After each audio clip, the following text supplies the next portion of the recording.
Yeah. Reason that Ristolainen wasn't on the ice today? It's a maintenance day for him. Maintenance day. Everything is fine. It's just we're really cognizant of how people are feeling right now. We just felt it was better for him to take the day off. This has been so good. I mean, losing him for potentially a month, I mean, what kind of blow is that? Well, I've mentioned to you that before, when we have an injury, of course you have to you evaluate the injury, and then you have to look at at what we have and deal with it.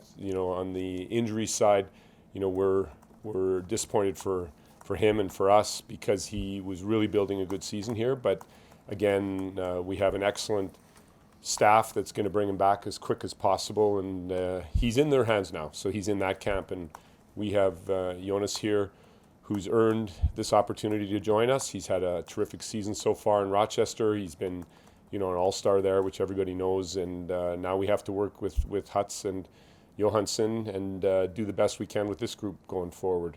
How much does this, though, hurt or affect the overall organizational outlook? Because this doesn't just affect the Sabres, it affects the Amerks, who are in a playoff run as well. You know what, our job here as coaches is to coach the Sabres, and of course we work together with the Amerks very strongly in as far as exchanging the way we want to go and how we want to go there.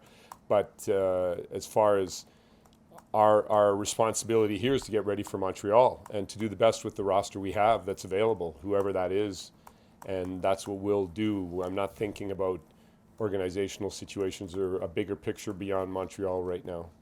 Is Carter Hutton your starting goalie tomorrow? So we'll, as always, make the call on the game day in the morning. What do you say to him? I mean, it's been a difficult couple of months here. He's worked through it. He's done his job. He's done everything that's sort of in his hands. What is sort of your message to him as maybe he gets reinserted in a more prominent role? Yeah.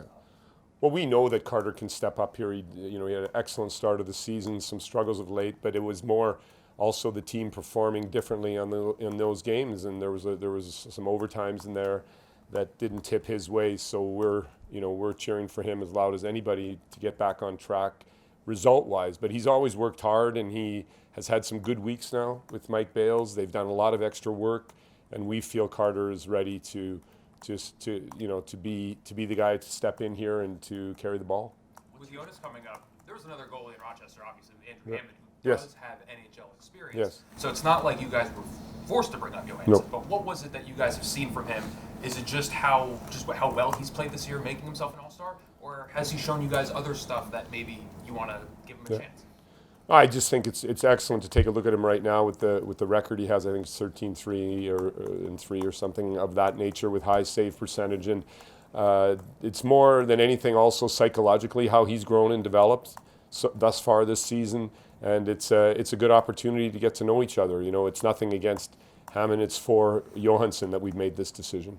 Ralph, obviously this is a stretch that you guys could really use to take advantage of making a playoff push.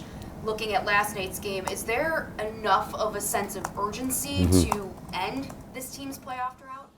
No, there's no question that yesterday was extremely painful from the results side. Again, I want to say Ottawa played a really good game, and they deserve to be complimented. But we were frustrated with the final result, and we thought there was opportunity for us to get 2 points.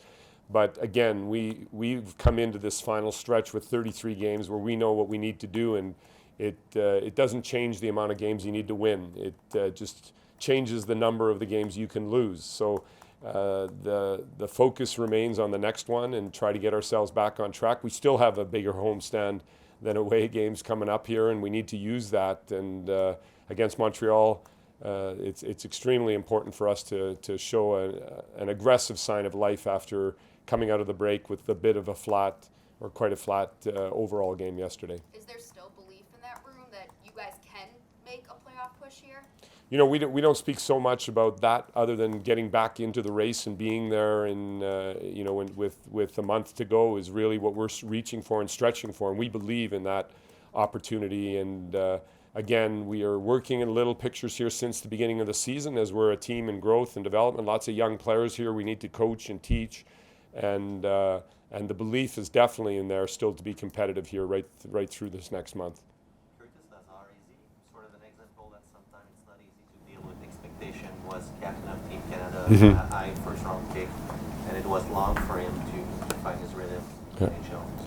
I think Curtis really needed to figure out what role or what kind of a personality he needed to have to be in the NHL, and we just love the way he's grown in combination with Rochester. He came up and down twice this season. We had a really strong training camp together with him, and he's understanding the penalty kill, defensively solid centerman who can bring some physicality. He's got a lot of courage in getting into shot lanes, whether it's on equal strength or penalty kill. But we really like his work ethic towards being a strong face-off performer for us too, and overall a good guy to have in the group. But he's worked hard for it, and some players come in early, some players come in later, and he looks to be on track to be a solid NHL player for years to come. I know you were not there last year. No.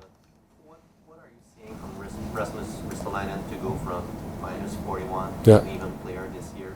Can it be sometimes just a mental game for him? To see that every game he was minus. So what is our mentally for him? I think when I tracked him last year, he seemed to be playing against the top players in the league all the time, every night, and we spread that burden out a little bit more. He still is, especially early in the season, was targeted more against top players.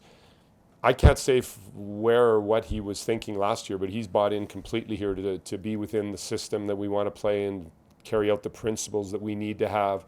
And he's a passionate, competitive player on both sides of the puck, and he's added some surprisingly good offense to our team, and overall just been an excellent player and a pleasure to coach. So that's all I can say. That's my experience. It's not that long, but it's been a good one. Ralph, this team having gone through its share of peaks and valleys, very streaky in Yes, some ways. very much so. What can you do to guard against going into another valley, or what have you learned from the streakiness of the past?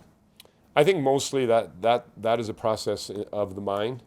It's between our ears that we just get more consistency is often just a mental strength that you need to develop as a younger team, and have a stronger belief and stronger confidence in our game all the time than we're shown. Once we play it, we feel good. We seem to get energy right through the lineup. If just a few guys get off, we seem to drop. And I think it's that mental strength. It's our leaders continuing to take responsibility, down that path. But I think it's more that, and experience. Experience teaches us how to do that and how to deal with it and be more consistent as the league ramps up now.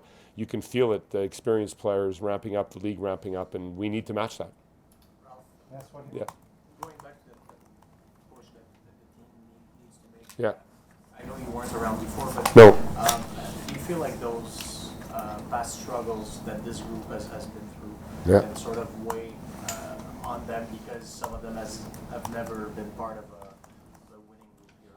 Yeah, I mean, that's a really good question, and that is for sure that you always take your past with you in life, no matter what. And we need to use the past as a tool to strengthen us for these challenges, and then just continue to work the way we are in a very small picture of doing the best we can in preparing for the challenges versus getting caught in the past. We use the past as a lesson, work with it, go and move forward. And we're getting more forward focused all the time. People will draw you into the past. That's the nature of sports.